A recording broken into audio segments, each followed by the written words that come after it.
Good morning all. നമ്മളിന്ന് അടുത്ത സെഷനിലേക്ക് പോകണം. ഇന്ന് നമ്മൾ നോക്കുന്ന മോഡേൺ അപ്രോച്ച് ടു അക്കൗണ്ടിംഗ് ആണ്. കഴിഞ്ഞ സെഷനിൽ നമ്മൾ നോക്കിയത് ട്രഡീഷണൽ അപ്രോച്ച് ടു അക്കൗണ്ടിംഗ് അല്ലെങ്കിൽ ഗോൾഡൻ റൂൾസ് ഓഫ് അക്കൗണ്ടിംഗ്, വേറൊരു പേരും കൂടി അതിന് പറയും ബ്രിട്ടീഷ് അപ്രോച്ച്. ഇന്ന് നമ്മൾ നോക്കാൻ പോകുന്ന മോഡേൺ അപ്രോച്ച് ടു അക്കൗണ്ടിംഗ്. അതിന് പറയുന്ന രണ്ട് പേരുകളാണ് അക്കൗണ്ടിംഗ് ഇക്വേഷൻ അപ്രോച്ച് അല്ലെങ്കിൽ അമേരിക്കൻ അപ്രോച്ച്. അപ്പോൾ നമ്മൾ കഴിഞ്ഞ സെഷനിൽ നോക്കിയത് ട്രഡീഷണൽ അപ്രോച്ചാണ്. അതിൽ അക്കൗണ്ട്സിനെ രണ്ടായിട്ട് ക്ലാസിഫൈ ചെയ്തു, പേഴ്സണൽ ആൻഡ് ഇമ്പേഴ്സണൽ.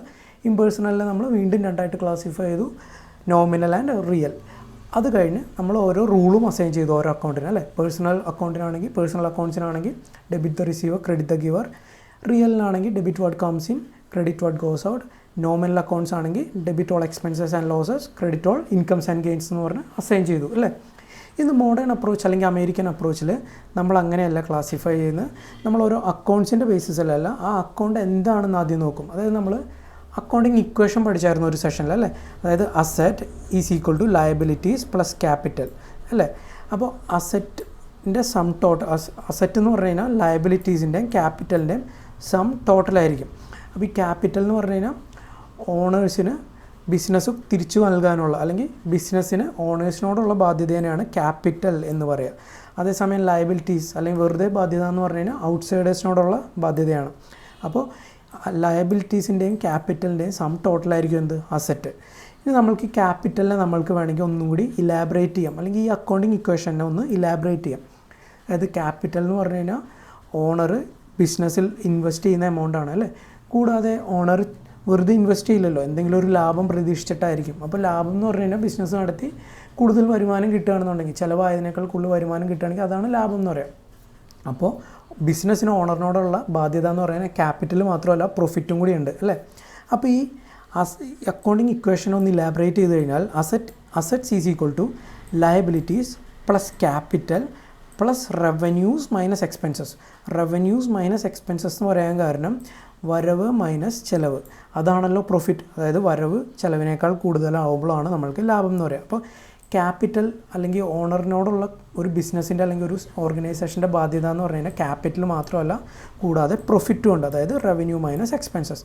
അപ്പോൾ ഈ അക്കൗണ്ടിങ് ഇക്വേഷൻ ഇലാബറേറ്റ് ചെയ്ത് കഴിഞ്ഞാൽ assets is equal to liabilities plus capitals plus revenues minus expenses. പിന്നെ ഇവിടെ നോക്കേണ്ട ഒരു കാര്യം എന്ന് പറഞ്ഞു കഴിഞ്ഞാൽ ഈ ഈക്വൽ സൈനിൻ്റെ ലെഫ്റ്റ് ഹാൻഡ് സൈഡിലുള്ളതും റൈറ്റ് ഹാൻഡ് സൈഡിലുള്ള ഐറ്റംസിൻ്റെയും ടോട്ടൽ എന്ന് പറഞ്ഞു കഴിഞ്ഞാൽ എപ്പോഴും സെയിം ആയിരിക്കും, സെയിം ആവണം. അപ്പോൾ അസറ്റ്സിൻ്റെ ടോട്ടൽ ₹100 ആണെങ്കിൽ liabilities plus capital plus revenue minus expenses should also be 100. രണ്ട് സൈഡും ബാലൻസ് ചെയ്ത് നിൽക്കണം, എപ്പോഴും ഈക്വൽ ആയിരിക്കണം. അതാണ് ഡ്യുവൽ ആസ്പെക്റ്റ് അല്ലെങ്കിൽ ഡബിൾ എൻട്രി സിസ്റ്റത്തിൻ്റെ ഒരു പ്രത്യേകത. ഇപ്പോൾ എല്ലാ കാര്യങ്ങൾക്കും രണ്ട് ആസ്പെക്റ്റ് ഉണ്ടാവും, അല്ലേ.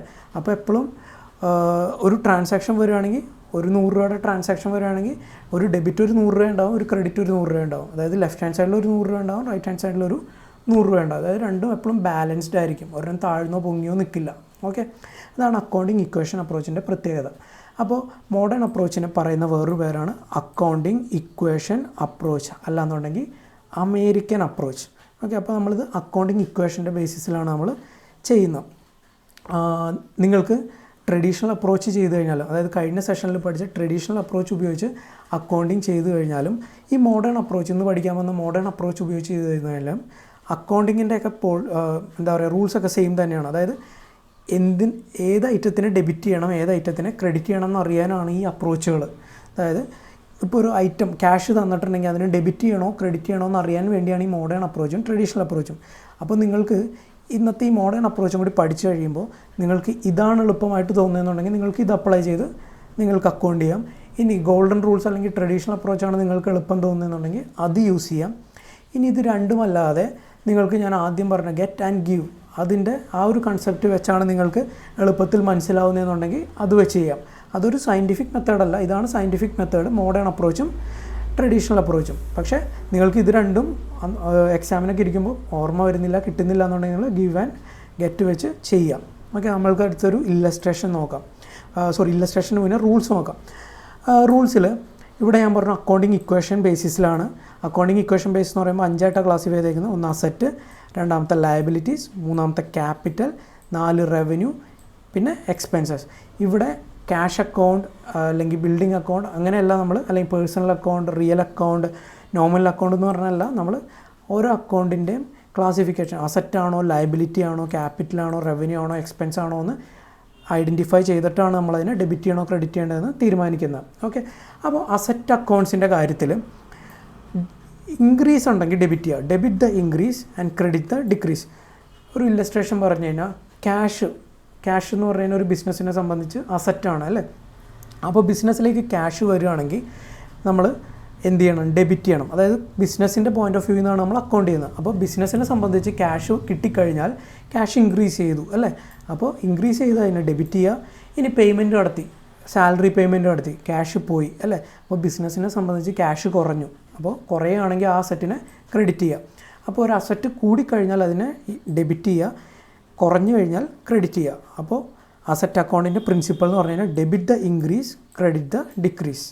അപ്പോൾ മറക്കരുത്, debit the increase credit the decrease. ഇനി ലയബിലിറ്റി, ബാധ്യത. അസറ്റിൻ്റെ എക്സാക്റ്റ് ഓപ്പോസിറ്റാണ് ലയബിലിറ്റീസ് അക്കൗണ്ടിൻ്റെ principle. Credit the increase and debit the decrease. Liability അല്ലെങ്കിൽ ബാധ്യത ഇൻക്രീസ് ചെയ്ത് അതിനെ ക്രെഡിറ്റ് ചെയ്യുക, ബാധ്യത കുറഞ്ഞാൽ ഡെബിറ്റ് ചെയ്യുക. ഇവിടെ എന്താ, ഡെബിറ്റ് ദ ഇൻക്രീസ് ആണ്, ഇവിടെ ക്രെഡിറ്റ് ദ ഇൻക്രീസ് ആണ് അല്ലേ. അസറ്റിൻ്റെ എക്സാക്റ്റ് ഓപ്പോസിറ്റാണ് ലയബിലിറ്റി. ഇനി ക്യാപിറ്റൽ അക്കൗണ്ടും ഒരു തരത്തിൽ പറഞ്ഞാൽ ലയബിലിറ്റി തന്നെയാണ് അല്ലേ. ലയബിലിറ്റി എന്ന് പറഞ്ഞു കഴിഞ്ഞാൽ ഔട്ട്സൈഡേഴ്സിനോടുള്ള ബാധ്യത. ക്യാപിറ്റൽ അക്കൗണ്ട് എന്ന് പറഞ്ഞു കഴിഞ്ഞാൽ ഒരു ബിസിനസ്സിന് അല്ലെങ്കിൽ ഒരു ഓർഗനൈസേഷന് അതിൻ്റെ ഓണേഴ്സിനോടുള്ള ബാധ്യത. അപ്പോൾ ലയബിലിറ്റിയുടെ പ്രിൻസിപ്പിൾ തന്നെയാണ് credit the increase. Capital increase ചെയ്ത് ക്രെഡിറ്റ് ചെയ്യുക, അല്ലെങ്കിൽ ഡിക്രീസ് എന്തെങ്കിലും വരികയാണ്, വിഡ്രോവൽ എന്തെങ്കിലും ഉണ്ടെങ്കിൽ അതിനെ ഡെബിറ്റ് ചെയ്യുക. ഇനി റവന്യൂ അക്കൗണ്ട്, അതായത് വരവ്, ഇൻകംസ്. ഓക്കെ, ഇൻകം ഇൻക്രീസ് ചെയ്യുകയാണെങ്കിൽ ക്രെഡിറ്റ് ചെയ്യുക, ഡിക്രീസ് ചെയ്യുകയാണെങ്കിൽ ഡെബിറ്റ് ചെയ്യുക. എക്സ്പെൻസസ് റവന്യൂവിൻ്റെ നേരെ ഓപ്പോസിറ്റ് ആയിരിക്കും. ഡെബിറ്റ് ഉണ്ടെങ്കിൽ ഇൻക്രീസ് ഉണ്ടെങ്കിൽ ഡെബിറ്റ് ചെയ്യുക, എക്സ്പെൻസസിൽ ഇൻക്രീസ് ഉണ്ടെങ്കിൽ ഡെബിറ്റ് ചെയ്യുക, എക്സ്പെൻസസിൽ ഡിക്രീസ് ഉണ്ടെങ്കിൽ ക്രെഡിറ്റ് ചെയ്യുക. അപ്പോൾ 5 ആയിട്ടാണ് പ്രിൻസിപ്പളിനെ ക്ലാസിഫൈ ചെയ്തേക്കുന്നത്. Asset account, liability account, capital account, revenue account, expense account, ഇങ്ങനെ 5 ആയിട്ടാണ് ക്ലാസിഫൈ ചെയ്തേക്കുന്നത്. ആ അക്കൗണ്ടുകളിലെ ഇൻക്രീസ് ഓർ ഡിക്രീസിൻ്റെ ബേസിസിലാണ് എന്ത് ചെയ്യുക, നമ്മൾ ഡെബിറ്റ് ചെയ്യണോ ക്രെഡിറ്റ് ചെയ്യണോ എന്ന് തീരുമാനിക്കുന്നത്. ഓക്കെ, അപ്പോൾ നമ്മൾക്ക് അടുത്തൊരു ഇല്ലസ്ട്രേഷൻ നോക്കാം. അപ്പോൾ ഇത്രയും കൂടി ക്ലാരിറ്റി കിട്ടും. ഇവിടെ ഇല്ലസ്ട്രേഷനിൽ ആദ്യം പറഞ്ഞേക്കുന്നത് എന്താ, കമ്മൻസ്ഡ് ബിസിനസ് വിത്ത് ക്യാഷ് അല്ലേ. ക്യാഷ് ഇൻവെസ്റ്റ് ചെയ്തു, ഒരു ബിസിനസ് സ്റ്റാർട്ട് ചെയ്തു. ആരോ ആയിക്കോട്ടെ, രാമോ റഹീമോ എക്സോ വൈയോ ആരും ആയിക്കോട്ടെ.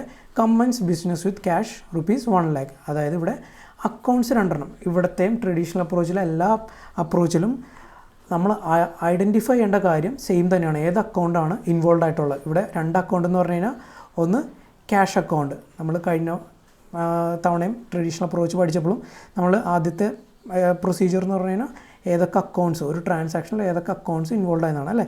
ഇവിടെയും ക്യാഷ് അക്കൗണ്ട്, ക്യാപിറ്റൽ അക്കൗണ്ട്. ഇനി ഇത് ക്യാഷ് എന്ന് പറഞ്ഞു കഴിഞ്ഞാൽ ഏതാ, അസറ്റാണ് അല്ലേ. ക്യാഷ് എപ്പോഴും ഒരു ബിസിനസ്സിൻ്റെ അല്ലെങ്കിൽ ഒരു ഓർഗനൈസേഷൻ്റെ, ബിസിനസ് അല്ലെങ്കിലും നോൺ പ്രോഫിറ്റ് ഓർഗനൈസേഷൻ ആയാലും ക്യാഷ് എന്ന് പറഞ്ഞു കഴിഞ്ഞാൽ അസറ്റാണ്. ക്യാപിറ്റൽ നമ്മൾ മോഡേൺ അപ്രോച്ച് എടുക്കുമ്പോൾ ക്യാപിറ്റൽ എന്ന് പറഞ്ഞു കഴിഞ്ഞാൽ ക്യാപിറ്റൽ തന്നെയാണ് അല്ലേ. 5 classification, asset, liability, capital, revenue, expense. അപ്പോൾ അതിൽ ഇത് ക്യാപിറ്റൽ തന്നെ വരും. ഇനി നമ്മൾ നോക്കേണ്ടത് എന്താണ്, ഇവിടെ അസറ്റ് ഇൻക്രീസ് ചെയ്തിട്ടുണ്ടോ ഡിക്രീസ് ചെയ്തിട്ടുണ്ടോ എന്നുള്ളതാണ് നമ്മൾ ഐഡൻറ്റിഫൈ ചെയ്യേണ്ടത്. ആദ്യം അക്കൗണ്ടുകൾ ഇൻവോൾവ് ആയിട്ടുള്ള ഐഡൻറ്റിഫൈ ചെയ്തു, പിന്നെ അസറ്റാണോ 5 ക്ലാസിഫിക്കേഷനിൽ എന്താണെന്ന് നമ്മൾ നോക്കി. അതിന് ശേഷം ഓരോ അക്കൗണ്ടും ഇൻക്രീസ് ആണോ ഡിക്രീസ് ആണോ നോക്കി. ഇവിടെ ആദ്യത്തെ നമുക്ക് ക്യാഷ് എടുക്കാം. കമ്മൻസ്ഡ് ബിസിനസ് വിത്ത് ക്യാഷ്, അതായത് ബിസിനസ് പോയിൻ്റ് ഓഫ് വ്യൂവിലാണ് നമ്മൾ അക്കൗണ്ട് ചെയ്യേണ്ടത്. അപ്പോൾ ബിസിനസ്സിനെ സംബന്ധിച്ച് ക്യാഷ് വന്നു 1 lakh അല്ലേ. അതായത് അസറ്റിൽ ഇൻക്രീസ് ഉണ്ടായി. അപ്പോൾ ക്യാഷിനെ എന്ത് ചെയ്യണം, ക്യാഷിനെ ഡെബിറ്റ് ചെയ്യണം. ക്യാപിറ്റലിൻ്റെ പ്രിൻസിപ്പിൾ എന്താ, ക്യാപിറ്റലിൻ്റെ പ്രിൻസിപ്പിൾ എന്ന് പറഞ്ഞു കഴിഞ്ഞാൽ ഇൻക്രീസിനെ ക്രെഡിറ്റ് ചെയ്യണം, ഡിക്രീസിനെ ഡെബിറ്റ് ചെയ്യണം. ഇവിടെ ക്യാപിറ്റൽ വന്നു അല്ലേ 1 lakh. അപ്പോൾ ക്യാപിറ്റൽ ബിസിനസ്സിലേക്ക് വന്ന ഇൻക്രീസാണ് അല്ലേ. അപ്പോൾ അതിന് എന്ത് ചെയ്യണം, ക്രെഡിറ്റ് ചെയ്യണം. എത്ര രൂപ, ക്യാഷ് 1 lakh ഡെബിറ്റ് ചെയ്യണം. ക്യാപിറ്റൽ എത്ര ക്രെഡിറ്റ് ചെയ്യേണ്ടത്, 1 lakh. അതായത് അസറ്റ് ഈസ് ഈക്വൽ ടു ക്യാപിറ്റലാണ്. ഇപ്പോൾ 2 സൈഡും ലെഫ്റ്റ് ഹാൻഡ് സൈഡും റൈറ്റ് ഹാൻഡ് സൈഡും ഈക്വലായി. അതായത് നമ്മൾ അക്കൗണ്ട് ചെയ്തേക്കുന്നത് കറക്റ്റായി. ഓക്കെ, അപ്പോൾ ആദ്യത്തെ ട്രാൻസാക്ഷൻ്റെ പ്രിൻസിപ്പിൾ ഇതാണ്. ഇനി നമ്മൾക്ക് നോക്കാം രണ്ടാമത്തെ, പെയ്ഡ് റെൻറ്റ്. ക്യാഷ് വഴിയാണ് പേ ചെയ്തതെന്ന് വെച്ചാൽ ഇവിടെ ഒന്നും പറഞ്ഞിട്ടില്ല, എന്നാലും നമുക്ക് അസ്യൂം ചെയ്യാം ക്യാഷ് വഴിയാണ്. അപ്പോൾ ഇവിടെ 2 അക്കൗണ്ട് ഇൻവോൾവ് ആണ്. ഒന്ന് റെൻ്റ് അക്കൗണ്ട്, 2 ക്യാഷ് അക്കൗണ്ട് അല്ലേ. ഇനി റെൻ്റ് അക്കൗണ്ട്, ആദ്യത്തെ പ്രൊസീജിയർ കഴിഞ്ഞു, നമ്മൾ ഇൻവോൾവ് ആയിട്ടുള്ള അക്കൗണ്ട്സ് നോക്കി, റെൻ്റ് അക്കൗണ്ടും ക്യാഷ് അക്കൗണ്ടും. ഇനി റെൻ്റ് അക്കൗണ്ട് എന്താണ്, അസറ്റാണോ ലയബിലിറ്റി ആണോ ക്യാപിറ്റലാണോ റവന്യൂ ആണോ എക്സ്പെൻസ് ആണോ എന്ന് നമ്മൾക്കറിയണം. അപ്പോൾ ഇവിടെ പെയ്ഡ് റെൻ്റ് എന്ന് പറഞ്ഞേക്കുന്നത് അതായത് ഒരു ചിലവാണ് അല്ലേ, ഒരു എക്സ്പെൻസ് ആണ്. അപ്പോൾ ഇവിടുത്തെ ക്ലാസിഫിക്കേഷൻ എന്ന് പറഞ്ഞു കഴിഞ്ഞാൽ എക്സ്പെൻസ്. ഇനി അപ്പോൾ റെൻറ്റിൻ്റെ നമ്മൾ ക്ലാസിഫൈ ചെയ്തു. ക്യാഷിൻ്റെ നമ്മൾക്ക് ഓൾറെഡി അറിയാം, നമ്മളെല്ലാം ഇപ്പോൾ രണ്ട് അപ്രോച്ചിലും അസറ്റ് തന്നെയാണ്, അസറ്റായിട്ടാണ് ട്രീറ്റ് ചെയ്യുന്നത്. അപ്പോൾ ഇവിടെ അസറ്റ്. ഇനി നമ്മൾ ആദ്യത്തെ പ്രൊസീജിയർ കഴിഞ്ഞു, അക്കൗണ്ട് ഐഡൻറ്റിഫൈ ചെയ്തു, പിന്നെ ഏത് ക്ലാസിഫിക്കേഷനാണെന്ന് ഐഡൻറ്റിഫൈ ചെയ്തു. ഇനി അത് ഇൻക്രീസ് ആണോ ഡിക്രീസ് ആണോ എന്ന് നോക്കിയിട്ടാണ് നമ്മൾ ഡെബിറ്റോ ക്രെഡിറ്റോ എന്ന് തീരുമാനിക്കേണ്ടത് അല്ലേ. ഇവിടെ റെൻറ്റ് എക്സ്പെൻസ് ആണെന്ന് പറഞ്ഞു. അപ്പോൾ പേയ്മെൻറ്റ് ഇൻക്രീസ് ചെയ്തു അല്ലെങ്കിൽ എക്സ്പെൻസ് ഇൻക്രീസ് ചെയ്തു അല്ലേ. എക്സ്പെൻസ് ഇൻക്രീസ് ചെയ്യുമ്പോൾ എന്താ ചെയ്യേണ്ടത്? Increase in expenses debit. അപ്പോൾ ഇവിടെ റെൻറ്റിന് എന്ത് ചെയ്യണം? ഇൻക്രീസ് ആയതുകൊണ്ട് അതിനെ ഡെബിറ്റ് ചെയ്യണം. ഇനി ക്യാഷിൻ്റെ കാര്യം നോക്കാം. ക്യാഷ് എന്ന് പറഞ്ഞാൽ അസറ്റാണ് അല്ലേ. നമ്മൾ പേ ചെയ്തു, ബിസിനസ് റെൻറ്റ് പേ ചെയ്തു, വാടക പേ ചെയ്തു. അപ്പോൾ ബിസിനസ്സിൽ നിന്ന് 1000 രൂപ പോയി അല്ലേ. അപ്പോൾ ഒരു അസറ്റ് കുറഞ്ഞു. അപ്പോൾ decrease in asset should be credited principle അനുസരിച്ച് അല്ലേ. അപ്പോൾ ക്യാഷിനെ ക്രെഡിറ്റ് ചെയ്യുക. എത്ര രൂപ? 1000 രൂപ ഡെബിറ്റും ചെയ്തു, 1000 രൂപ ക്രെഡിറ്റും ചെയ്തു. അപ്പോൾ ഒരു ട്രാൻസാക്ഷന് ഡ്യുവൽ ആസ്പെക്ട്, ഒരു ഡെബിറ്റും ഒരു ക്രെഡിറ്റും, അത് രണ്ടും ഈക്വൽ എമൗണ്ട് ആണ്. 1000 ഈസ് ഈക്വൽ ടു 1000. അപ്പോൾ ആ ട്രാൻസാക്ഷൻ്റെ നമ്മൾ നോക്കി അല്ലേ. ഇനി അടുത്ത ട്രാൻസാക്ഷൻ എന്ന് പറഞ്ഞു കഴിഞ്ഞാൽ റിസീവ്ഡ് കമ്മീഷൻ ₹500. അപ്പോൾ ആദ്യം എന്താ നോക്കണ്ടേ? ഏതൊക്കെ അക്കൗണ്ട്സ് ആണ് ഇൻവോൾവ് ആയിട്ടുള്ളത്. അപ്പോൾ ഒന്നാമത്തെ അക്കൗണ്ട് കമ്മീഷൻ അക്കൗണ്ട് അല്ലേ. രണ്ടാമത്തേന്ന് പറഞ്ഞു കഴിഞ്ഞാൽ റിസീവ്ഡ് കമ്മീഷൻ ₹500. എന്തായിരിക്കും റിസീവ് ചെയ്യുക? ക്യാഷ് ആയിരിക്കും അല്ലേ, അല്ലെങ്കിൽ ചിലപ്പോൾ ബാങ്കിലായിരിക്കും വരിക. അപ്പോൾ രണ്ട് അക്കൗണ്ട്, ഒന്നില്ലെങ്കിൽ നിങ്ങൾക്കിവിടെ ക്യാഷ് ചെയ്താൽ അല്ലെങ്കിൽ ബാങ്ക് എഴുതാം, നിങ്ങളുടെ ഇഷ്ടം. കമ്മീഷൻ റിസീവ് ചെയ്തു എന്ന് പറഞ്ഞു കഴിഞ്ഞാൽ ഇൻകമാണ് അല്ലേ, വരവാണ്. അപ്പോൾ നമ്മൾക്ക് മനസ്സിലായത് ഇൻകത്തിന് ഉള്ള ഇൻകം എന്ന് പറയുന്ന ക്ലാസിഫിക്കേഷനാണ്. ക്യാഷ് എപ്പോഴും അസറ്റാണ്. അപ്പോൾ നമ്മളുടെ ആദ്യത്തെ രണ്ട് പ്രൊസീജിയർ കഴിഞ്ഞു. ഒന്ന് അക്കൗണ്ട് ഐഡൻറ്റിഫൈ ചെയ്തു, രണ്ട് ക്ലാസിഫിക്കേഷൻ ഐഡൻറ്റിഫൈ ചെയ്തു. ഇനി ഇൻക്രീസ് ആണോ ഡിക്രീസ് ആണോ നോക്കണം. അപ്പോൾ റിസീവ്ഡ് കമ്മീഷൻ ₹500, അതായത് കമ്മീഷൻ എന്ന് പറയുന്ന ഒരു ഇൻകം ഇൻക്രീസ് ചെയ്തു അല്ലേ. അപ്പോൾ ഇൻകത്തിൽ ഇൻക്രീസ് ഉണ്ടെങ്കിൽ നമ്മൾ എന്ത് ചെയ്യണം? ഇൻകത്തിൽ ഇൻക്രീസ് ഉണ്ടെങ്കിൽ എന്താ ചെയ്യേണ്ടത്? Increase in income should be credit അല്ലേ, ക്രെഡിറ്റഡ്. അപ്പോൾ കമ്മീഷനെ നമ്മൾ ക്രെഡിറ്റ് ചെയ്തു. ഇനി ക്യാഷോ? ക്യാഷ് എന്ന് പറഞ്ഞു കഴിഞ്ഞാൽ ഒരു അസറ്റാണ്. ഒരു 500 രൂപ വന്നു കഴിഞ്ഞാൽ ബിസിനസ്സിലേക്ക് 500 രൂപ വന്നു അല്ലേ, അതായത് ക്യാഷ് ഇൻക്രീസ് ചെയ്തു അല്ലേ. അപ്പോൾ increase in asset should be debited. എത്ര രൂപ? 500 രൂപ 500 രൂപ. അതായത് ഡെബിറ്റും ക്രെഡിറ്റും ഈക്വലായി. ഒരു ഡെബിറ്റിന് ഒരു ക്രെഡിറ്റും വന്നു, ഒരു ക്രെഡിറ്റിന് ഒരു ഡെബിറ്റും വന്നു അല്ലേ. അപ്പോൾ രണ്ട് സൈഡും ഈക്വലായി. അപ്പോൾ അക്കൗണ്ടിങ് ഇക്വേഷനിൽ അപ്രോച്ചിൽ നമ്മൾ റെൻറ്റ് റിസീവ്ഡും ചെയ്തു. ഇനി അടുത്ത എന്താ? Introduced additional capital ₹10,000 in cash and 5,000 in goods. അതായത് ക്യാപിറ്റൽ ഇൻട്രൊഡ്യൂസ് ചെയ്തു, പക്ഷേ ഇവിടെ 10,000 രൂപ ക്യാഷായിട്ടും 5,000 രൂപ ഗുഡ്സായിട്ടുമാണ് കൊണ്ടുവന്നത്. അപ്പോൾ ഇവിടെ എത്ര അക്കൗണ്ട്സാണ് ഇൻവോൾവ് ആയേക്കുന്നത്? ഇവിടെ 3 അക്കൗണ്ട്സാണ് ഇൻവോൾവ് ആയേക്കുന്നത്. എന്തൊക്കെയാണ്? ഇത്രയും നേരം നമ്മൾ 2 അക്കൗണ്ട് ഇൻവോൾവ് ചെയ്ത കാര്യങ്ങളാണ് നോക്കിയത്.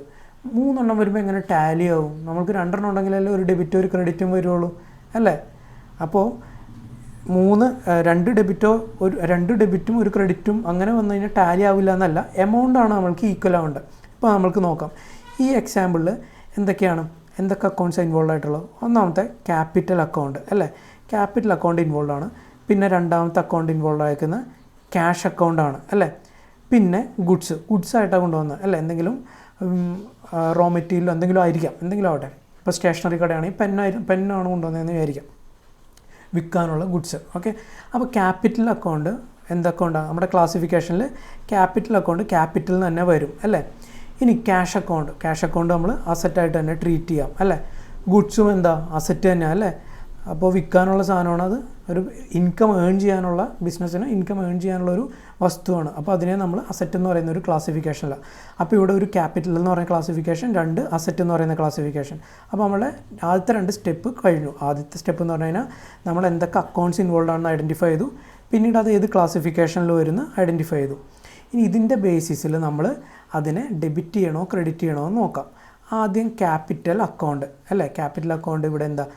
10,000 രൂപ ഗുഡ്സ് ക്യാഷായിട്ടും വന്നു, 5,000 രൂപ ഗുഡ്സായിട്ടും വന്നു. അതായത് ടോട്ടൽ 15,000 ക്യാപിറ്റൽ വന്നു അല്ലേ.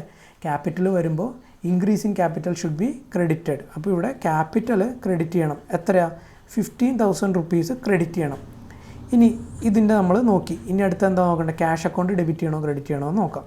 ക്യാഷ് അക്കൗണ്ട് ഇവിടെ എത്ര വന്നു? 10,000 വന്നു അല്ലേ. ക്യാഷ് എന്ന് പറഞ്ഞാൽ അസറ്റാണ്. അപ്പോൾ increase in asset should be debited. അപ്പോൾ ഡെബിറ്റ് എന്താ ചെയ്യേണ്ടത്? 10,000 റുപ്പീസ്. ഇവിടെ നോക്കിയാൽ നിങ്ങൾ ഒരു ഡെബിറ്റിന് ഒരു ക്രെഡിറ്റ് വന്നു അല്ലേ, ഒരു ഡെബിറ്റിന് ഒരു ക്രെഡിറ്റ് വന്നു, ഒരു ക്രെഡിറ്റിന് ഒരു ഡെബിറ്റും വന്നു. പക്ഷേ എമൗണ്ട് ഈക്വൽ ആണോ?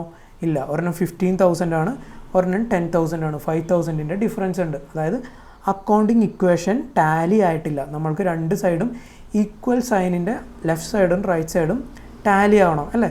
അതെന്തുകൊണ്ടാണ് ടാലി ആവാത്തത്? നമ്മൾ ഈ ക്യാപിറ്റലും ഈ ക്യാഷും മാത്രമേ എടുത്തിട്ടുള്ളൂ, ഈ ഗുഡ്സ് നമ്മൾ എടുത്തിട്ടില്ല. അപ്പോൾ ഗുഡ്സ് എടുത്തു കഴിഞ്ഞാൽ ടാലി ആവുമോ നോക്കാം. ഗുഡ്സ് അക്കൗണ്ട് എന്താ? ഗുഡ്സിൻ്റെ ക്ലാസിഫിക്കേഷൻ അസറ്റാണ് അല്ലേ. ഗുഡ്സ് ഇവിടെ 5,000 രൂപ വന്നു. 5,000 രൂപ വന്നു കഴിഞ്ഞാൽ എന്താ? അതായത് അസറ്റ് ഇൻക്രീസ് ചെയ്തു അല്ലേ.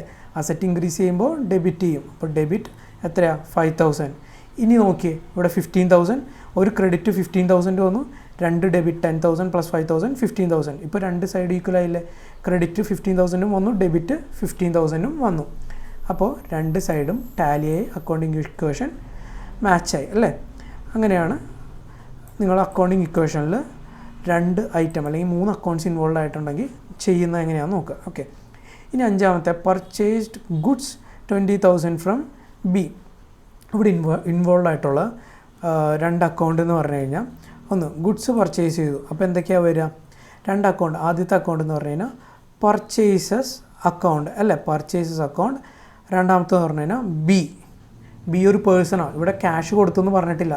നിങ്ങളുടെ അടുത്ത് ക്യാഷ് കൊടുത്തിട്ടില്ല, ക്യാഷ് കൊടുത്തു സ്പെസിഫൈ ചെയ്ത് പറഞ്ഞിട്ടില്ല, പക്ഷെ ഒരാളുടെ പേര് തന്നിട്ടുണ്ടെങ്കിൽ അത് കടത്തിനാണ് മേടിച്ചേക്കുന്നത്, പൈസ ഉടനടി കൊടുത്തിട്ടില്ല. അപ്പോൾ ഇവിടെ രണ്ട് അക്കൗണ്ട് ഇൻവോൾവ് ആയി, പർച്ചേസസ് പിന്നെ ബീസ് അക്കൗണ്ട് നമ്മൾക്ക് ഇടാം അല്ലേ. ബി എന്ന് പറയുന്ന ഒരു വ്യക്തിയുടെ അക്കൗണ്ട്. അപ്പോൾ ആദ്യത്തെ പ്രൊസീജിയർ കഴിഞ്ഞു, നമ്മൾ അക്കൗണ്ട് ഐഡൻറ്റിഫൈ ചെയ്തു. ഇനി ഇതെന്തൊക്കെയാണെന്ന് നോക്കണം. പർച്ചേസസ് എന്ന് പറഞ്ഞു കഴിഞ്ഞാൽ എന്താ? എക്സ്പെൻസസ് ആണ് അല്ലേ. എക്സ്പെൻസസ് എന്ന് പറയുന്ന ക്ലാസിഫിക്കേഷനിൽ വരും. ഒരു ഓർഗനൈസേഷനെ സംബന്ധിച്ച് ചിലവാണ് അല്ലേ. ബി എന്ന് പറഞ്ഞാൽ എന്താ? ഒരു പ്രോമിസാണ്. പ്രോമിസ് എന്ന് പറഞ്ഞു കഴിഞ്ഞാൽ ഒരു ലയബിലിറ്റി, നമ്മൾ കൊടുക്കാനുണ്ട് അല്ലേ, നമ്മൾ കൊടുക്കാം എന്നാണ് പറഞ്ഞിരിക്കുന്നത്. ക്യാഷ് കൊടുത്തിട്ടില്ല, നമ്മൾ എന്ത് പറഞ്ഞു? ഒരു പ്രോമിസ് കൊടുത്തു, ക്യാഷ് ഞങ്ങൾ പിന്നീട് തരാം. അപ്പോൾ ഒരു ലയബിലിറ്റിയാണ് അല്ലേ. ലയബിലിറ്റി എന്ന് പറയുന്ന ക്ലാസിഫിക്കേഷനിൽ വരും. ഇനി നമ്മൾ ഇതിനെ ഡെബിറ്റ് ചെയ്യണോ ക്രെഡിറ്റ് ചെയ്യണോ നോക്കാം. പർച്ചേസസ് എക്സ്പെൻസസ് എന്താ? 20,000 ഇൻക്രീസ് ചെയ്തു അല്ലേ. അപ്പോൾ പർച്ചേസസ് എന്ന് പറഞ്ഞു കഴിഞ്ഞാൽ ഇവിടെ 20,000 ആണ് ഇൻക്രീസ് ചെയ്തേക്കുന്നത്. അപ്പോൾ പർച്ചേസ് എന്ന് പറഞ്ഞാൽ എക്സ്പെൻസ് ആയിട്ടാണ് ക്ലാസിഫൈ ചെയ്തേക്കുന്നത്. എക്സ്പെൻസസ് ഇൻക്രീസ് ചെയ്ത് കഴിഞ്ഞാൽ നമ്മളതിനെ ഡെബിറ്റ് ചെയ്യും. എത്ര രൂപ? 20,000. ഇനി ബീസ് അക്കൗണ്ട് എന്ന് പറഞ്ഞു കഴിഞ്ഞാൽ ലയബിലിറ്റിയാണ്. ലയബിലിറ്റി ഇൻക്രീസ് ചെയ്യുമ്പോൾ നമ്മൾ എന്താ ചെയ്യുക? ക്രെഡിറ്റ് ചെയ്യുക. Liability increase in liability should be credited, decrease should be debited. അപ്പോൾ 20,000 ഇപ്പോൾ എന്തായി? ഈക്വലായി അല്ലേ. രണ്ടും ഡെബിറ്റും ക്രെഡിറ്റും ഈക്വലായി. ഇവിടെ ക്യാഷ് ഒന്നും സ്പെസിഫൈ ചെയ്യാത്തതുകൊണ്ട് നിങ്ങൾ മനസ്സിലാക്കിക്കൊള്ളണം, അത് കടത്തിനാണ് മേടിച്ചേക്കുന്നത്. അവിടെ ഒരു പ്രോമിസാണ് കൊടുത്തേക്കുന്നത്, ക്യാഷ് നമ്മൾ കൊടുത്തിട്ടില്ല. ഓക്കെ. ഇനി sold goods costing 10,000 at A profit of 25% on cost. അതായത് 10,000 രൂപയുടെ ഗുഡ്സ് വിറ്റു, 25% ലാഭത്തിലാണ് വിറ്റത്. അതായത് സെയിൽസ് നടത്തി, കോസ്റ്റ് 10,000 രൂപയാണ്. അപ്പോൾ ഇവിടെ എന്തൊക്കെ അക്കൗണ്ട്സാണ് ഇൻവോൾവ് ആയിരിക്കുന്നത്? ഇവിടെ ക്യാഷ് എന്ന് പറഞ്ഞിട്ടില്ല, പക്ഷേ വിറ്റു എന്ന് നമ്മളടുത്ത് പറഞ്ഞു. അതുകൊണ്ട് നമുക്ക് ക്യാഷാണെന്ന് അസ്യൂം ചെയ്യാം. ക്യാഷ് നമുക്ക് കിട്ടി, ഒരു വ്യക്തിയുടെ പേര് പറയാത്തതുകൊണ്ട് ഉടനടി ക്യാഷ് കിട്ടിയെന്ന് നമുക്ക് അസ്യൂം ചെയ്യാം. അപ്പോൾ ഇവിടെ രണ്ട് അക്കൗണ്ടാണ്. ഒന്ന് സെയിൽസ് അക്കൗണ്ട്, രണ്ടാമത്തെ ക്യാഷ് അക്കൗണ്ട്. ഇവിടെ പറഞ്ഞേക്കുന്നത് 10,000 രൂപയുടെ ഗുഡ്സ് 25% ലാഭത്തിനാണ് വിറ്റത്. അതായത് 10,000 രൂപയുടെ ഗുഡ്സ് നിങ്ങൾ എക്സ് എന്ന് പറയുന്ന ഒരാൾക്ക് കൊടുത്തിട്ടുണ്ടെങ്കിൽ നിങ്ങൾ എത്ര കൊടുത്തിട്ടുണ്ടാവും? 2,500 രൂപയും കൂടി ചേർത്തായിരിക്കും കൊടുത്തേക്കുന്നത് അല്ലേ. അതായത് നിങ്ങൾക്ക് ലാഭം വേണമല്ലോ. അപ്പോൾ 10,000 ഇൻറ്റു 25%, 2,500. നമ്മൾ വിൽക്കുന്നത് ലാഭം കിട്ടാനാണ്. അപ്പോൾ 10,000 പ്ലസ് 2,500 ആണ് നിങ്ങൾക്ക് കിട്ടിയേക്കുന്നത്. ഓക്കെ. 12,500 ടോട്ടൽ സെയിൽസ് വിറ്റപ്പോൾ കിട്ടി. അപ്പോൾ സെയിൽസ് എന്ന് പറഞ്ഞാൽ നമ്മളെ സംബന്ധിച്ച് എന്താ? എന്ത് ക്ലാസിഫിക്കേഷനിൽ വരും? ഇൻകം എന്ന് പറയുന്ന ക്ലാസിഫിക്കേഷനിൽ വരും. Cash, asset. അപ്പോൾ നമ്മൾ ആദ്യത്തെ രണ്ട് സ്റ്റെപ്പും കഴിഞ്ഞു. ഇനി നമ്മൾക്ക് അതിനെ ഡെബിറ്റ് ചെയ്യണോ ക്രെഡിറ്റ് ചെയ്യണോ നോക്കാം. അപ്പോൾ സെയിൽസ് ഇവിടെ ഇൻക്രീസാണ് ചെയ്തേക്കുന്നത് അല്ലേ. സെയിൽസ് അക്കൗണ്ട് ഇൻക്രീസ് ചെയ്തുകൊണ്ട് അതിനെ ക്രെഡിറ്റ് ചെയ്തു. എത്ര രൂപ? 10,000 ആണോ അതോ 2,500 ആണോ? അല്ല, കോസ്റ്റ് പ്ലസ് പ്രോഫിറ്റ്. അപ്പോൾ 12,500 റുപ്പീസാണ് നമ്മൾക്ക് കിട്ടിയത്, ബിസിനസ്സിന് കിട്ടിയത് അല്ലേ. കോസ്റ്റ് പ്ലസ് പ്രോഫിറ്റാണ് കിട്ടുക അല്ലേ. അപ്പോൾ 12,500 കിട്ടി. കൂടാതെ ക്യാഷ് എത്ര കിട്ടി? 12,500 തന്നെ കിട്ടിയത്. എന്ന് വെച്ചാൽ രണ്ട് സൈഡും ടാലി ആവണം, ഈക്വൽ ആവണം അല്ലേ. അപ്പോൾ ക്യാഷ് ബിസിനസ്സിലേക്ക് വന്നു, അസറ്റ് ഇൻക്രീസായി, increase in asset should be debited 12,500. അപ്പോൾ രണ്ട് സൈഡും ഈക്വലായി. ഓക്കെ. ഇനി അടുത്ത ട്രാൻസാക്ഷൻ എന്താ? Purchase office furniture 15,000. അപ്പോൾ ഇവിടെ എന്തൊക്കെ അക്കൗണ്ടാണ് ഇൻവോൾവ് ആയിരിക്കുന്നത്? പർച്ചേസസ് എന്ന് പറയുമ്പോൾ പർച്ചേസ് ആയിട്ട് ട്രീറ്റ് ചെയ്യരുത്. ഗുഡ്സ് പർച്ചേസ് ചെയ്താൽ മാത്രമേ പർച്ചേസ് അക്കൗണ്ടിലോട്ട് പോകാൻ പാടുള്ളൂ. ഇവിടെ എന്താ, നമ്മൾ ഫർണിച്ചറാണ് പർച്ചേസ് ചെയ്യുന്നത്. അപ്പോൾ അതിനെ ഫർണിച്ചർ അക്കൗണ്ട്.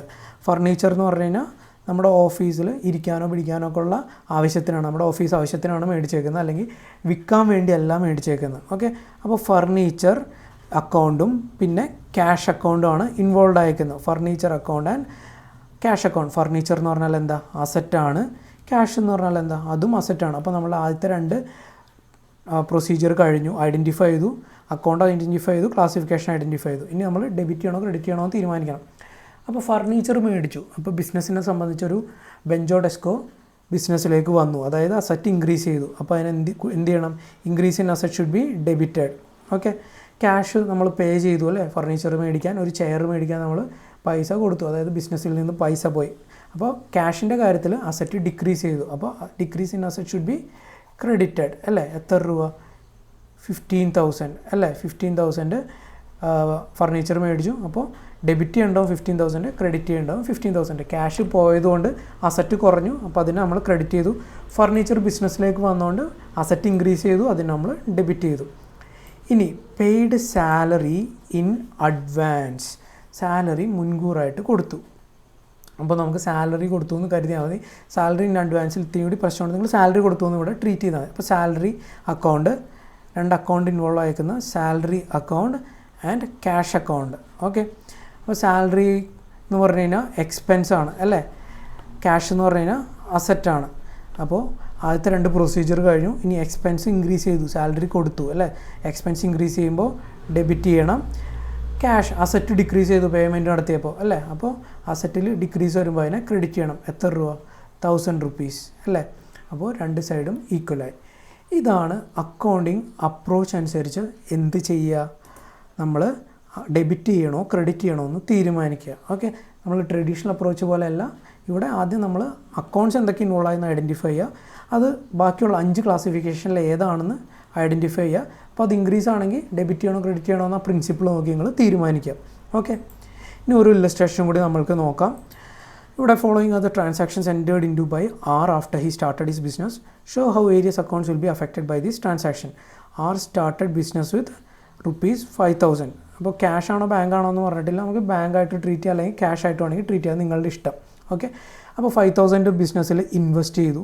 അപ്പോൾ 2 അക്കൗണ്ട് ഇൻവോൾവ് ആയിരിക്കുന്ന ഒന്നില്ലെങ്കിൽ ബാങ്ക് അക്കൗണ്ട് അല്ലെങ്കിൽ ക്യാഷ് അക്കൗണ്ട്, നിങ്ങളുടെ ഇഷ്ടം. രണ്ടായാലും എന്ത് തന്നെയാണ്, അസറ്റ് തന്നെയാണ് അല്ലേ. അപ്പോൾ ഇവിടെ ബാങ്കായിട്ട് ട്രീറ്റ് ചെയ്തേക്കുന്നത് നമ്മൾക്ക് വേണമെങ്കിൽ ക്യാഷ് ആയിട്ട് എടുക്കാം. പിന്നെ രണ്ടാമത്തെ അക്കൗണ്ട് ഇൻവോൾവ് ആയിരിക്കുന്നത് ക്യാപിറ്റലാണ് അല്ലേ. ആദ്യം ബാങ്ക് അക്കൗണ്ട് നോക്കാം. അപ്പോൾ ബാങ്ക് അക്കൗണ്ട് ഇൻക്രീസായി, അതായത് അസറ്റ് ഇൻക്രീസായി. അപ്പോൾ അസറ്റ് ഇൻക്രീസ്, അതിനെന്ത് ചെയ്യണം, ഡെബിറ്റ് ചെയ്യണം. പിന്നെ ക്യാപിറ്റൽ ഇവിടെ കൂടി അല്ലേ, ക്യാപിറ്റലും ഇൻക്രീസായി. ക്യാപിറ്റൽ എന്ന് പറഞ്ഞാൽ ക്യാപിറ്റൽ എന്ന് പറഞ്ഞ ക്ലാസിഫിക്കേഷൻ തന്നെയാണ്. ക്യാപിറ്റലും ഇവിടെ ഇൻക്രീസായി, അതുകൊണ്ട് അതിനെ ക്രെഡിറ്റ് ചെയ്തു പ്രിൻസിപ്പിൾ അനുസരിച്ച് അല്ലേ. രണ്ടാമത് ഹി പർച്ചേസ്, ഹി എന്ന് പറഞ്ഞു കഴിഞ്ഞാൽ ഇവിടെ ആർ പർച്ചേസ് ഫർണിച്ചർ ഫോർ 1,200. അപ്പോൾ 2 അക്കൗണ്ട് ഇൻവോൾവ് ആയിരിക്കുന്നത് എന്തൊക്കെയാണ്, ഫർണിച്ചർ അക്കൗണ്ടും ബാങ്ക് അക്കൗണ്ടും. ഇവിടെ ക്യാഷിനവരെല്ലാം ബാങ്കാണ് തന്നേക്കുന്നത്. അപ്പോൾ ബാങ്ക്, ഫർണിച്ചർ അക്കൗണ്ടും ബാങ്ക് അക്കൗണ്ടും. ഫർണിച്ചറും അസറ്റാണ്, ബാങ്കും അസറ്റാണ്. അപ്പോൾ ഫർണിച്ചർ മേടിച്ചപ്പോൾ ബിസിനസ്സിലേക്ക് ഫർണിച്ചർ വന്നു, അതുകൊണ്ട് അസറ്റ് ഇൻക്രീസ്ഡ് ആയി അല്ലേ. എത്ര രൂപ, 1,200. അപ്പോൾ ഡെബിറ്റ് ചെയ്തു. Asset increase should be debited. Bank, നമ്മൾ പേയ്മെൻറ്റ് നടത്തി, ബാങ്ക് ചെക്ക് കൊടുത്തു. അപ്പോൾ പേയ്മെൻറ്റ് നടത്തി, അസറ്റ് കുറഞ്ഞു അല്ലേ. ബാങ്കിൽ നമ്മുടെ ബാലൻസ് കുറഞ്ഞു, അപ്പോൾ അസറ്റ് കുറഞ്ഞു. കുറവ് എന്ത് ചെയ്യണം, decrease in asset should be credited. അപ്പോൾ 1,200 രൂപ ക്രെഡിറ്റ് ചെയ്തു. അതുപോലെ paid salary to his clerk 1,100. 2 account, salary account and bank account. Salary എന്ന് പറയുന്നത് എക്സ്പെൻസ്, ബാങ്ക് എന്ന് പറയുന്നത് അസറ്റ്. സാലറി ഇൻക്രീസ് ചെയ്തു, അപ്പോൾ അതിനെ ഡെബിറ്റ് ചെയ്തു 1,100. ബാങ്ക് അസറ്റാണ്, അസറ്റ് ഡിക്രീസ് ചെയ്തു, അതിന് നമ്മൾ ക്രെഡിറ്റ് ചെയ്തു. ഓക്കെ, ഇനി പെയ്ഡ് റെൻറ്റ് പേ ചെയ്തു. റെൻറ്റ് എന്ന് പറഞ്ഞാൽ എന്താ, എക്സ്പെൻസ് അക്കൗണ്ടാണ്. രണ്ടാമത്തെ അക്കൗണ്ട് ഇൻവോൾവ് ആയിരിക്കുന്ന ബാങ്കാണ്. ബാങ്ക് എന്ന് പറഞ്ഞാൽ അസറ്റാണ്. എക്സ്പെൻസ് ഇൻക്രീസ് ചെയ്തുകൊണ്ട് അതിനെ ഡെബിറ്റ് ചെയ്തു. അസറ്റ് ഡിക്രീസ് ചെയ്തു, ബാങ്ക് ബാലൻസ് കുറഞ്ഞു അല്ലേ. ചെക്ക് കൊടുത്തു, ബാങ്ക് ബാലൻസ് കുറഞ്ഞു, അസറ്റ് കുറഞ്ഞു, അതുകൊണ്ട് അതിനെ ക്രെഡിറ്റ് ചെയ്തു. ഇനി റിസീവ്ഡ് ഇൻട്രസ്റ്റ്. അപ്പോൾ 2 അക്കൗണ്ട് ഇൻവോൾവ് ആയിരിക്കുന്ന ഒന്നില്ലെങ്കിൽ ക്യാഷ് അല്ലെങ്കിൽ ബാങ്ക്, നിങ്ങൾക്ക് എന്ത് കൊടുത്താലും കുഴപ്പമില്ല. ക്യാഷ് അക്കൗണ്ട് ഇൻവോൾവ് ആയിട്ടുണ്ട്, ഇൻട്രസ്റ്റ് അക്കൗണ്ടും ഇൻവോൾവ് ആയിട്ടുണ്ട്. അപ്പോൾ ക്യാഷ് അല്ലെങ്കിൽ ബാങ്ക് എന്ന് പറഞ്ഞാൽ അസറ്റാണ്. അപ്പോൾ ക്യാഷ് കൂടി അല്ലെങ്കിൽ ബാങ്ക് ബാലൻസ് കൂടി, അപ്പോൾ അസറ്റ് കൂടി, അതുകൊണ്ട് അതിനെ ഡെബിറ്റ് ചെയ്തു 2,000. ഇനി ഇൻട്രസ്റ്റ് എന്ന് പറഞ്ഞു കഴിഞ്ഞാൽ ഇൻകമാണ്, റിസീവ്ഡ് ഇൻട്രസ്റ്റ്. അപ്പോൾ ഇൻട്രസ്റ്റ് റിസീവ്ഡ് ആണ്, അപ്പോൾ ഇൻകമാണ്, ഇൻകം കൂടി, ഇൻക്രീസ് ഇൻ ഇൻകം, അപ്പോൾ increase in income should be credited. Okay, ഇതാണ് മോഡേൺ അപ്രോച്ച് അല്ലെങ്കിൽ അമേരിക്കൻ അപ്രോച്ച് അല്ലെങ്കിൽ അക്കൗണ്ടിങ് ഇക്വേഷൻ അപ്രോച്ച് അനുസരിച്ച് നമ്മൾ ഡെബിറ്റ് ചെയ്യണോ ക്രെഡിറ്റ് ചെയ്യണോ എന്ന് തീരുമാനിക്കേണ്ടത്. അപ്പോൾ ഞാൻ ആദ്യമേ പറഞ്ഞു, മോഡേൺ അപ്രോച്ച് ഉപയോഗിച്ച് കഴിഞ്ഞാലും കഴിഞ്ഞ സെഷനിൽ പറഞ്ഞ ട്രഡീഷണൽ അപ്രോച്ച് അല്ലെങ്കിൽ ഗോൾഡൻ റൂൾസ് ഓഫ് അക്കൗണ്ടിങ് ഉപയോഗിച്ച് കഴിഞ്ഞാലും നിങ്ങൾക്ക് ഡെബിറ്റ് ചെയ്യേണ്ട കാര്യങ്ങൾ ഡെബിറ്റ് രണ്ടിലും ഒരേ സാധനം തന്നെ കിട്ടുകയുള്ളൂ. ക്യാപിറ്റൽ അക്കൗണ്ടിനെ ഇവിടെ ഡെബിറ്റ് ചെയ്യേണ്ടതാണെങ്കിൽ അവിടെയും ഡെബിറ്റ് തന്നെ നിങ്ങൾക്ക് ഉത്തരം വരുള്ളൂ. അപ്പോൾ നിങ്ങൾക്ക് ഇതിലേത് അപ്രോച്ചാണോ എളുപ്പം അത് നിങ്ങൾക്ക് യൂസ് ചെയ്യാം. മോഡേൺ അപ്രോച്ചാണ് നിങ്ങൾക്ക് എളുപ്പമായിട്ട് തോന്നുന്നതെന്നുണ്ടെങ്കിൽ മോഡേൺ അപ്രോച്ച് യൂസ് ചെയ്യാം. ട്രഡീഷണൽ അപ്രോച്ചാണ് എളുപ്പമായിട്ട് തോന്നുന്നതെന്നുണ്ടെങ്കിൽ അത് ചെയ്യാം. ഇനി എക്സാമിൻ്റെ സമയത്ത് നിങ്ങൾക്ക് രണ്ടും പെട്ടെന്ന് ഓർമ്മ വരുന്നില്ല, ഇതുപോലെ അസറ്റ് സാർ ഇൻക്രീസ് ചെയ്യുമ്പോൾ എന്ത് ചെയ്യണമെന്ന് പറഞ്ഞൊന്നും ഓർമ്മ വരുന്നില്ല എന്നുണ്ടെങ്കിൽ നിങ്ങൾ എന്ത് ചെയ്യുക, ഞാൻ പറഞ്ഞ ഗിവ് ആൻഡ് ഗെറ്റ് ആലോചിക്കുക. നമ്മൾക്ക് കിട്ടുന്നതെല്ലാം ഡെബിറ്റ്, ഗെറ്റ് ചെയ്യുന്നതെല്ലാം ഡെബിറ്റ് ചെയ്യുക, ഗിവ് ചെയ്യുന്നതെല്ലാം ക്രെഡിറ്റ് ചെയ്യുക. ഓക്കെ, ആ മെത്തേഡ് യൂസ് ചെയ്യുക. അത് പക്ഷേ നമുക്ക് ഒന്നും കിട്ടുന്നില്ല എന്നുണ്ടെങ്കിലേ യൂസ് ചെയ്യാൻ പാടുള്ളൂ. ഈ രണ്ട് പ്രിൻസിപ്പിൾ പഠിച്ചിരിക്കുന്നതാണ് ഏറ്റവും നല്ലത്. ഇതാണ് scientific methods, modern approach and traditional method. അപ്പോൾ ഇതിലെന്തെങ്കിലും ഡൗട്ട് ഉണ്ടെങ്കിൽ ചോദിക്കുക. നമ്മൾ നാളെ മുതൽ എന്ത് തുടങ്ങും, ജേണൽ ആദ്യത്തെ ബുക്കിൽ എൻട്രി ചെയ്യുന്ന, അതായത് ഒരു ട്രാൻസാക്ഷൻ സ്റ്റാർട്ട് ചെയ്ത് കഴിഞ്ഞാൽ അല്ലെങ്കിൽ ഒരു ഡോക്യുമെൻറ്റിൽ നിന്ന് ഒരു ട്രാൻസാക്ഷൻ അല്ലെങ്കിൽ ഇവൻ്റ് എങ്ങനെ റെക്കോർഡ് ചെയ്യും, ബുക്ക് ഓഫ് ഒറിജിനൽ എൻട്രി അല്ലെങ്കിൽ ബുക്ക് ഓഫ് പ്രൈം എൻട്രിയിൽ എങ്ങനെ റെക്കോർഡ് ചെയ്യുമെന്ന് നാളെ നമ്മൾ പഠിക്കും. അപ്പോൾ ഇത് കൃത്യമായിട്ട് നോക്കുക, സംശയം ഉണ്ടെങ്കിൽ ചോദിക്കുക. Okay, thank you.